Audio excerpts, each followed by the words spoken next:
to the general public, all media houses, all our members of the church, our leaders across the globe. It's with great pleasure to inform you that I'm safe. Also my wife, Mary, she's safe.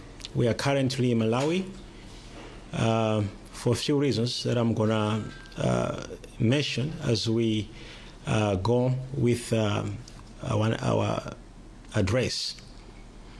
First and foremost, I'd like to thank all people, well wishers, and all the people who have stood with us while in South Africa. Those who have stood with us, starting from different human rights organizations, our members, and all people who have stood with us in all the times we have faced different injustices while I was in South Africa. All right, a short background for those of you it's the first time to come across to this story. My name is Prophet Shepherd Bushiri, a leader of the Enlightened Christian Gathering Church that is currently in more than 70 countries in the world. And according to our recent census, we have recorded about 7.8 million people who have registered online as members globally, and about 3.2 million people have registered as members in South Africa alone. I went to South Africa in 2015, where, among others, I have a ministry that I was running, and I'm still running until now. And also, I'm a businessman who do different businesses. And when I came to South Africa, our ministry grew rapidly. And because of that, we have, where I can say, both positive side of it and negative side of it. Yeah, being a young black person, having success has attracted different attractions, and some of them are positive and some of them are negative. But that's a story of another day. But the main issue I want to address today is I am currently in Malawi. I came here the night of Wednesday this week. I came here for a few reasons. As we were all aware, and that I have got cases in South Africa that I have to answer. And as I promised that I do not want to abscond from any trial in South Africa, and I will not, because it's a wish of every person to have a fair trial and to have their innocence proved before courts. I believe in the law, and I'm a law-abiding citizen. But the events that have been happening in South Africa are so much uncalled for, and I can call that I can say that there are a lot of injustices that have been happening in regards to my constitutional rights as a human being. As I said in the background of all the events, in 2017-18, I had a lot of problems with some people who were coming to me in the name of law enforcement, or let me say police officers who were looking for money, to extort money from me. These people gave me tough time to extort money from me, and I opened cases against them with the IP department in 2018 in South Africa. IP department is a department that investigates corrupt police officers, among other duties they have. In 2018, I also reported these people to the National Commission of Police. I reported this issue.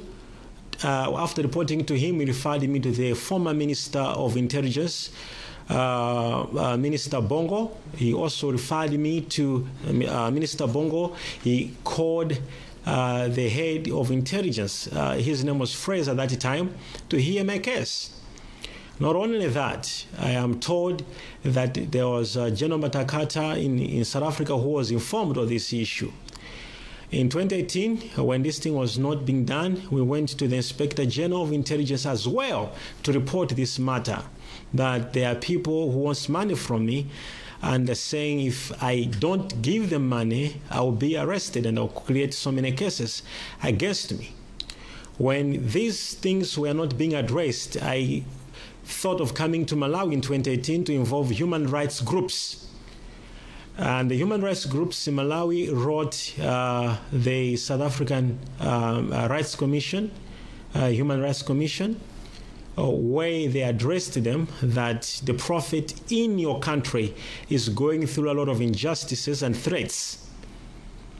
These threats continued to a level whereby in 2018 I had to, for the safety of my kids, send my kids back home to Malawi. And as I'm speaking to you, they've been here since 2018. At that time, one of my child was 4 years and one was 6.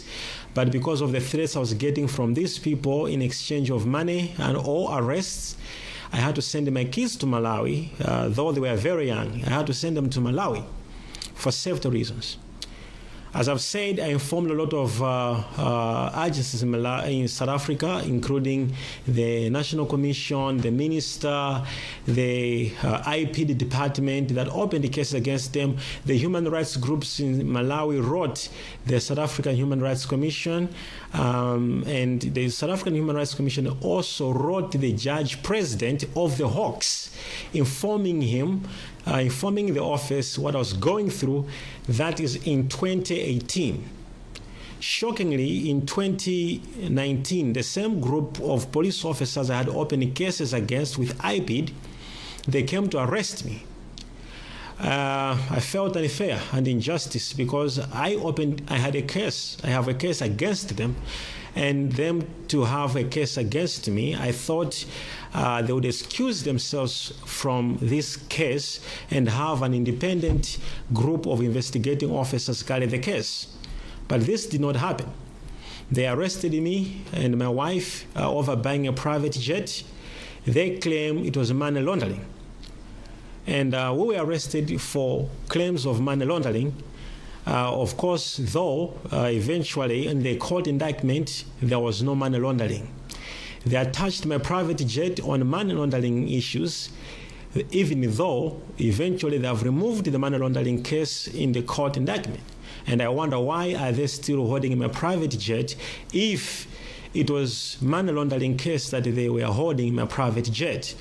Eventually, they changed the case to contravention of foreign exchange, which, according to me, the things they claimed applies to someone who is a South African citizen. I did not buy a private jet as a South African citizen. I was a foreigner at that time and did not hold any permanent residence in South Africa. As such, the act they mentioned did not apply to me as a foreigner who bought a private jet. More importantly, that I provided with the courts how I obtained the money and how I made the money.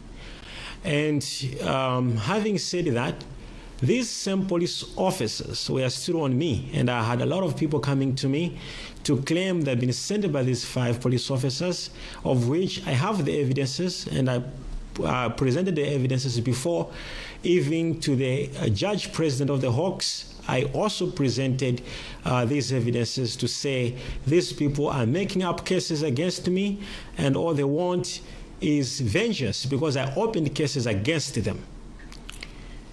I would, in a fair case, I would expect to have the people who I opened the cases against to excuse themselves from handling cases against me. I am subject to any investigation. I don't want to show or prove that I'm immune to an investigation. I'm not. But I believe I am subjected to a fair investigation that is legal, not illegal. I therefore, when I saw that the same investigating police officers who I opened the cases against of extortion were still on my case, I told my legal team that I want to be heard with the Constitutional Court of South Africa, which we made applications to say I have got rights that I need to be heard by the constitutional courts. Unfortunately, I wasn't given an opportunity to present myself before the courts, and to make matters worse, these same police officers came to arrest me again. Why they arrested me again for the second time is because I also opened a case against one individual and one company that came to our church and took a lot of money from different people and defrauded our members in the church, and I had a problem against it. What I did, I called my partners to help the victims who were defrauded. I called lawyers to assist me in this issue, and they were assisting me over this issue. We even went forward to approach the National Prosecution Authority that there are two groups of people that are defrauding our people. One company, and we even helped the National Prosecution Authority with my lawyers to make affidavits how these people were defrauded. When I saw that, I involved my partners, as I've said, to raise money. Over 55 million rands was raised to help the victims. And I opened a case against the people who defrauded the members in the church. Shockingly, when these same police officers arrested the person who defrauded us and also arrested me, and to make matters worse, arrested my wife too. For what reasons, nobody knows. Okay, I have got no problem with the arrest they did against us. But what was more shockingly is the life threats I began to go through while I was in South Africa. In February this year, I almost got shot in Sandton at a filling station. I opened a case in South Africa. There is a footage. I think it's right now the Sandton police, they are aware of this case. They even have a footage where my life was at a risk. I almost got shot. And until today, nothing has been done. I feel my life is not safe in South Africa. So many times I've had attempts of assassinations. I feel my life and my wife's life is not safe. I wouldn't want to die while my name is not cleared. This is the reason why I decided to come to Malawi. After all the attempts I've mentioned, that I tried all those attempts to my power and my strength to be heard by all relevant authorities in South Africa, I was not heard. And this is why I'm in Malawi. I have arrived in Malawi, as I said, Wednesday night, and I'm here right now in Malawi. Unfortunately, our president in Malawi left for South Africa the day I had arrived the following morning, so I have not had any moment to discuss this issue with my government. We are thinking, we have made a decision on Monday to formally approach and communicate with the government of Malawi on the concerns I'm about to mention now, that the government of Malawi should help in raising up these issues that I want to raise. As I've said, I arrived on Wednesday. I have not yet met any government official in Malawi. I haven't communicated to any government official. As I said, the president was away. And we are communicating formally to the government of Malawi on Monday on the following issues. One, I am in Malawi, not running away from any trial in South Africa. If I wanted to run away, I couldn't have come to Malawi, and I couldn't have announced that I'm in Malawi. Running away, you go in a country where you don't tell people where you are. Right now, I'm informing the whole world that I'm in Malawi, and I'm here in Malawi because I'm a citizen of this country. Therefore, I have come to seek for my government intervention over the following issues I'm going through in South Africa. One, that my safety in South Africa is not okay. I am seeking my safety to be considered, that the government of South Africa should assure me of my safety, as I have said that my safety is not okay.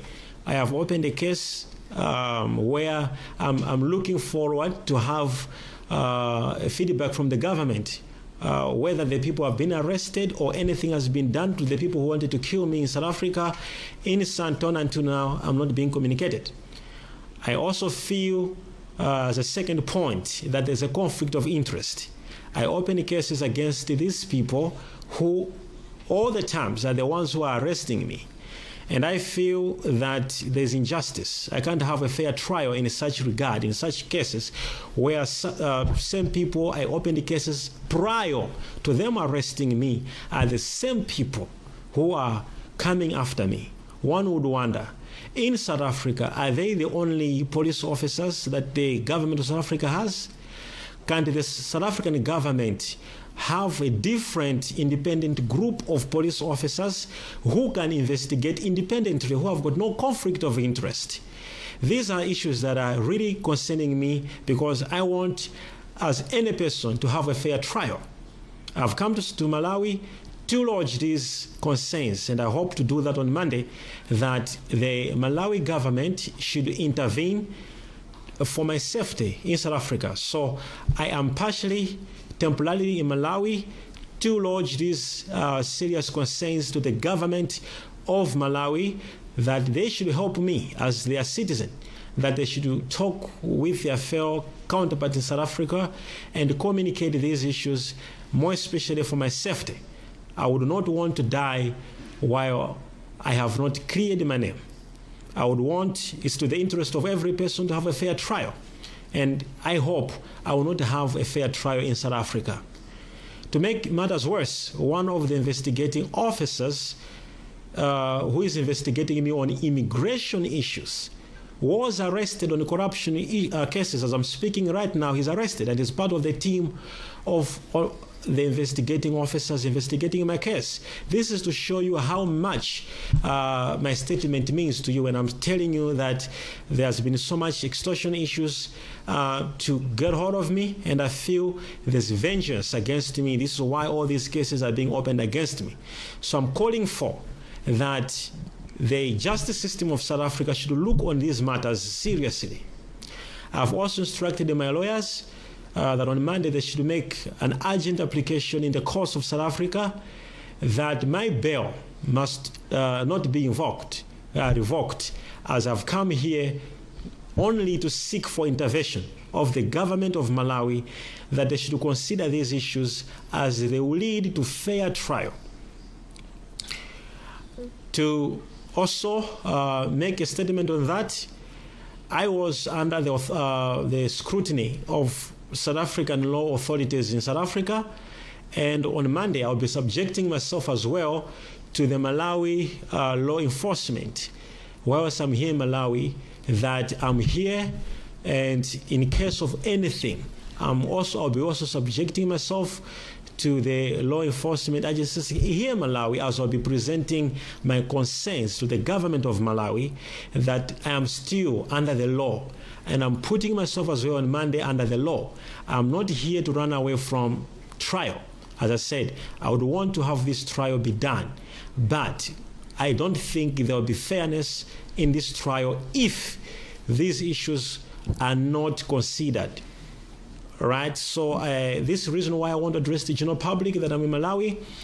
I'm calling for fairness to my trial. I want the justice system of South Africa. I believe in the law system of South Africa and the justice system of South Africa, and I believe that the justice system of South Africa can appoint an independent group of investigating officers who are not implicated, because I opened cases against them prior to them opening cases against me, and I think and feel I can't have a fair trial. Another thing, part of my concern that I want to raise, if the South Africa justice system can also look at this matter, because part of my concern, being a black person, being investigated by these 5 white police officers, having about 3 white prosecutors and having a white judge, I don't think I'm going to have a fair trial. I want this also to be looked upon, that there is a fair trial that we are going through. So I'm in Malawi right now, not to abscond from any trial, and I'm not running away. I have not sold any property in South Africa. I have not exchanged any company. I have not transferred any money from any of my accounts out of the country. I have not changed anything. Everything remains as it is in South Africa.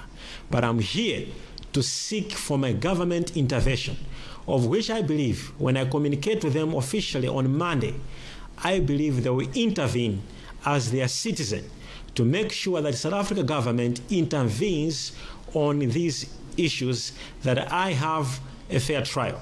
With these words, I would also like to raise a point that I obtained a permanent residence in South Africa legally. I applied through the South African embassy here in Malawi, which after 4 months, I was told I qualified for the permanent resident.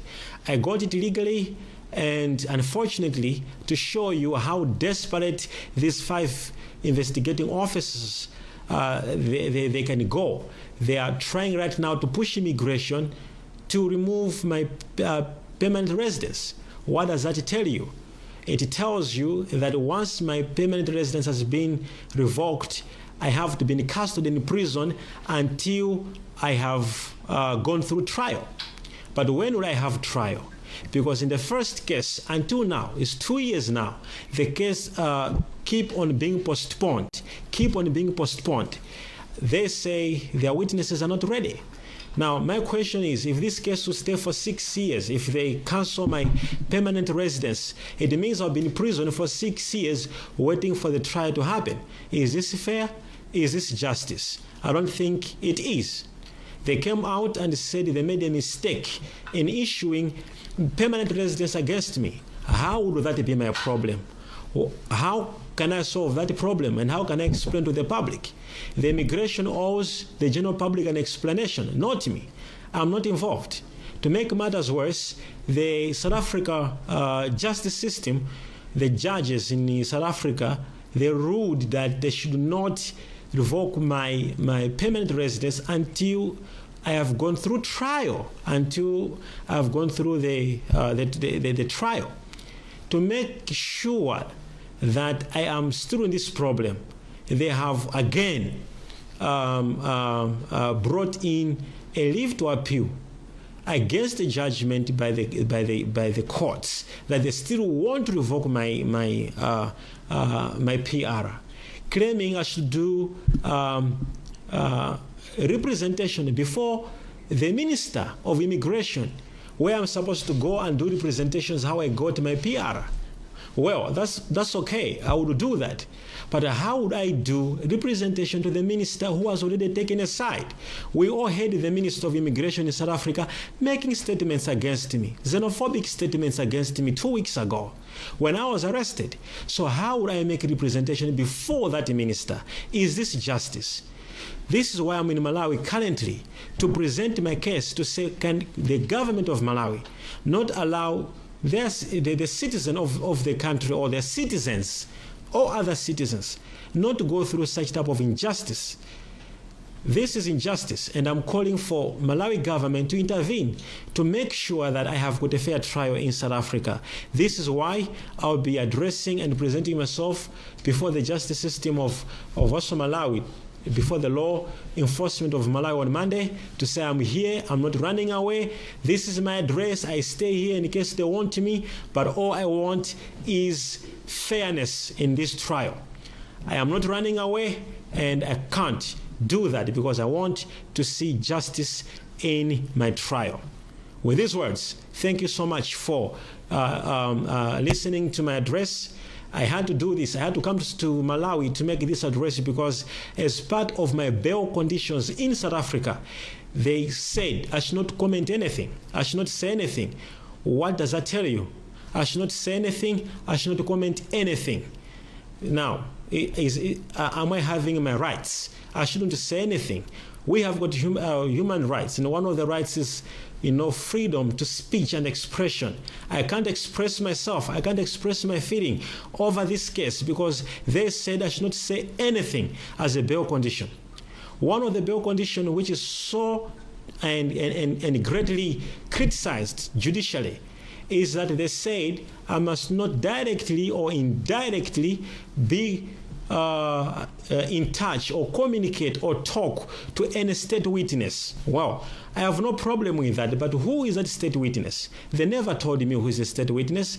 Now, you tell me if I'm in South Africa, if I talk to my driver, do I know? Maybe he's a state witness. If I talk to my neighbor, do I know? Maybe he's a state witness. This is why I had to leave the country, because I don't know who is a state witness. Because one of the bail conditions, I must not talk to any state witness which is anonymous. Now, how would I live in the country? What about my pastors? Maybe they're state witnesses. What about my leaders? What about my church members? I talk to people. I'm a public figure. I talk to everyone else. I speak to everyone else. So for my safety, I am in Malawi right now, and these people, they have tortured my life, tormented my life. I informed all, as I said, law agencies in South Africa, all relevant authorities, and nothing has been done.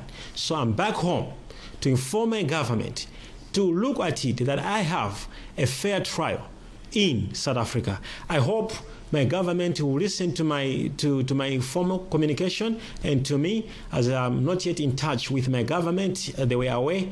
When I arrived here, they were not in the country. I hope this communication is gonna get into the knowledge of my government, and my government is gonna take it up to make sure I have got a fair trial in South Africa. Thank you. Thank you very much. Thank you.